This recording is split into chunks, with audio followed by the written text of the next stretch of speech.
Howdy Pirates. A little bit ago, the PK asked me to work on a podcast about forming a crew, apparently because the Lusty Lushes are relatively new.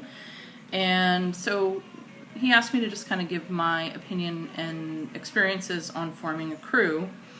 And there's really no rhyme or reason to what he asked, so I don't know if this is going to be good or not, but hopefully there'll be some information in it that somebody can use, and if not, maybe the PK will let me know what I should be putting in here.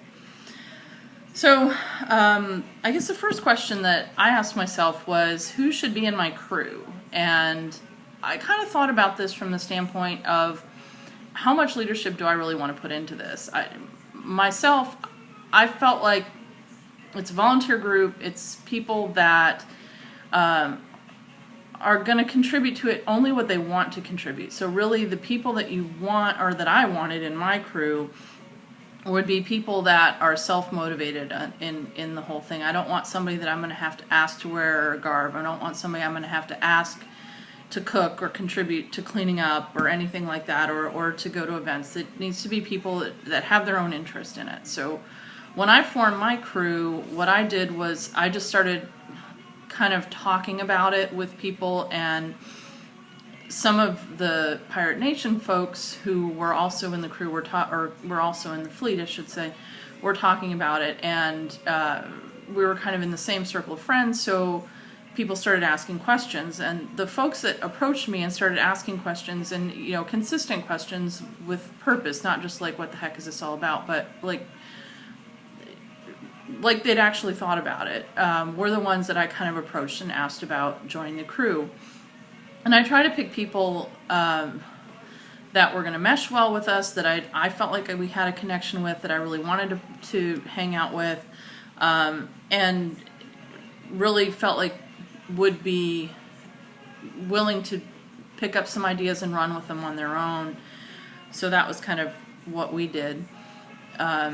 We came up with our pirate name by sitting around drinking rum, imagine that, and threw out some ideas, and so that's how we, that names are kind of all over the place. I think it's important that, you go to fair with a name so that people know who you are and who you relate to, and if you get called up on your first night at fair and somebody says, hey, what crew are you with, you want to be able to have an answer for that. I think it's important that your folks know a little bit about what the history of the fleet is, and that's all kind of stuff that you can talk about at parties before fair and stuff like that.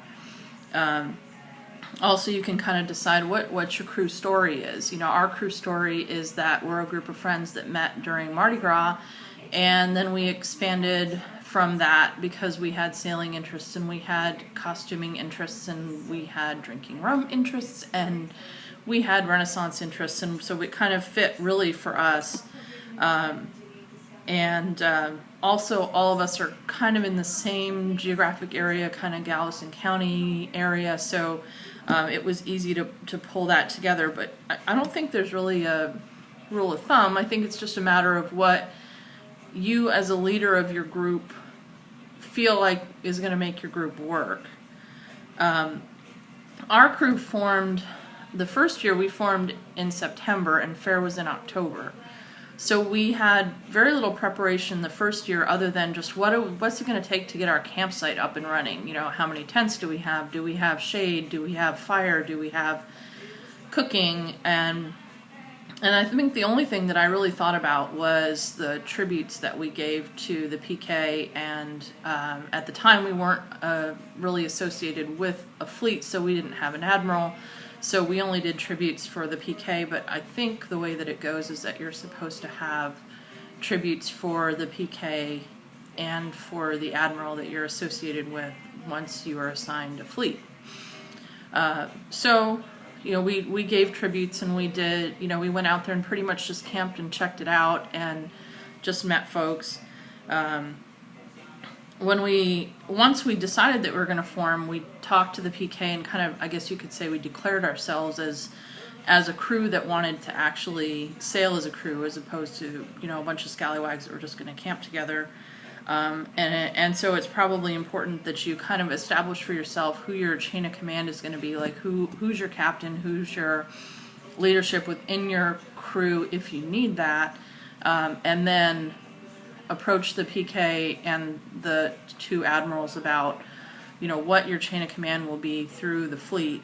And they, once you have that, then you also have a resource with regard to, all the other issues that you have. You have an admiral that you can go to and ask questions about, what do I need to bring to camp? What rules do I need my people to know about? I mean, we're pirates, we don't have a lot of rules, but they need to know about how to handle drama, for example, how to handle outsiders that come into camp and are doing things that they're not supposed to, how to handle pictures, how to handle, just the odds and ends. And then also just the schedule of camp. Somebody, if it's your first year as a captain and you're wondering about, where do I need my crew to be at certain times, the admiral and the other captains also are a great resource for figuring out what you need to do when the different quote-unquote ceremonies are, so that you can participate in those and get all your people there at the right time.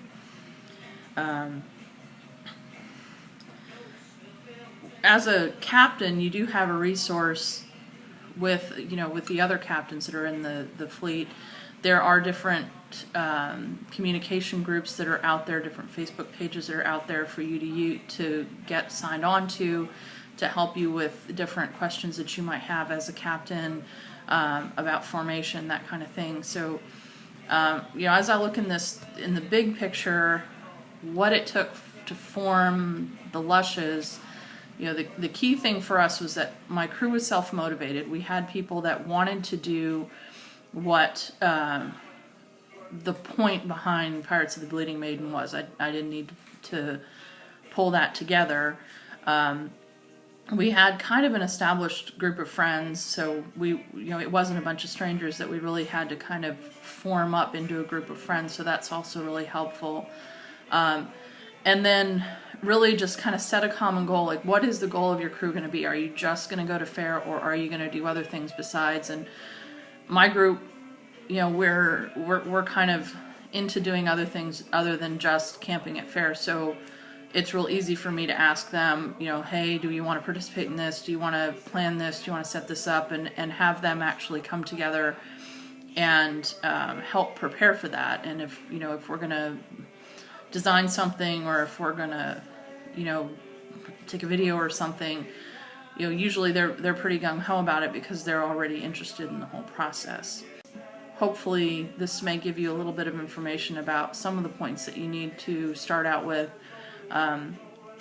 And as I understand it, this is going to continue on, so we can go into more detail on how things work from there. So thanks for listening to me, and I look forward to seeing you at Fair.